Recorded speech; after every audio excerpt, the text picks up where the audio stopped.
नमस्ते विद्यार्थी मित्रों। कक्षा 7 विषय हिंदी पद्य 1 हिंद देश के निवासी। बच्चों, आज हम कविता पढ़ेंगे और इस कविता का नाम है हिंद देश के निवासी।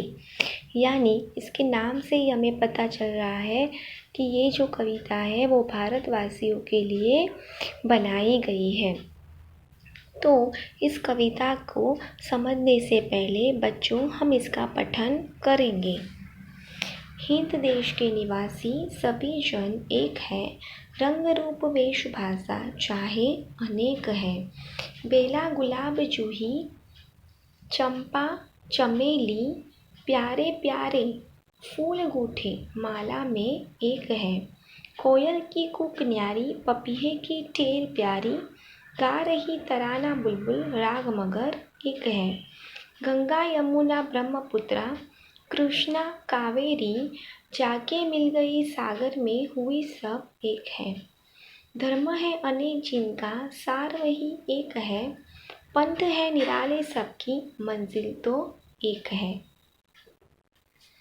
तो बच्चों, अभी हम इस कविता को समझेंगे। हिंद देश के निवासी सभी जन एक है, रंग रूप वेश भाषा चाहे अनेक है। यानी बच्चों, इस पंक्ति में कवि कहना चाहते हैं कि भारत देश में रहने वाले सभी लोग एक हैं। कवि कहते हैं कि उनका रंग रूप भाषा पहनावा चाहे भले ही अलग अलग क्यों ना हो, लेकिन सभी रहने वाले एक जैसे हैं।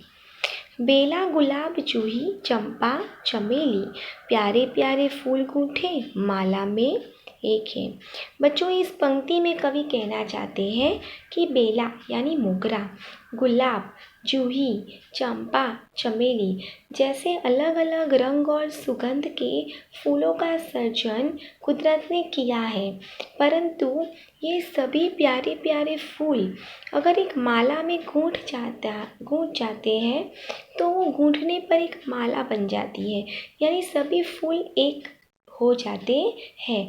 तो कवि कहना चाहते हैं कि हमारे देश में रहने वाले लोग अलग अलग भाषा रंग रूप के होने के बावजूद भी वो सब एक ही है। कोयल की कूक न्यारी, पपीहे की टेर प्यारी, गा रही तराना बुलबुल राग मगर एक है। कोयल की बोली बहुत ही मनभावन होती है, अलग ही होती है, और पपीहे की बोली टेर यानी बोली मीठी प्यारी होती है। बुलबुल की सुंदर जो वो गीत गाती है, उसका तराना यानी उसका गीत बहुत ही मनभावन होता है। और जब ये सब पक्षी अलग अलग गाने गाते हैं, उनकी आवाज़ उनके गाने भले ही अलग है, लेकिन उनकी जो आवाज़ है, उनका जो राग है वो एक ही है। यानी कवि इस पंक्ति में ये कहना चाहते हैं कि अलग अलग बोली और भाषा बोलने वाले भारतवासी की आवाज़ तो एक ही है।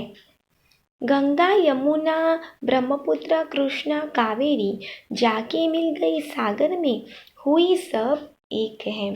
यहाँ पे कवि कहना चाहते हैं कि गंगा यमुना ब्रह्मपुत्र कृष्णा कावेरी ये सब अलग अलग नदियाँ हैं, मगर जब वो सागर में मिल जाती है तब वो एक ही हो जाती है।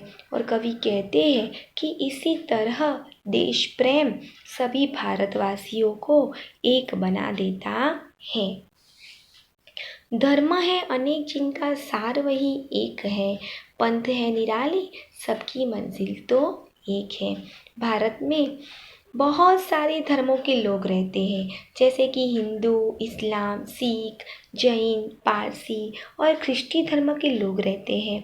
उनकी पूजा पद्धति रीति रिवाज सब अलग अलग होते हैं, लेकिन हर एक धर्म का सार तो एक ही है। सभी धर्मों की जो मंजिल है वो तो एक ही है।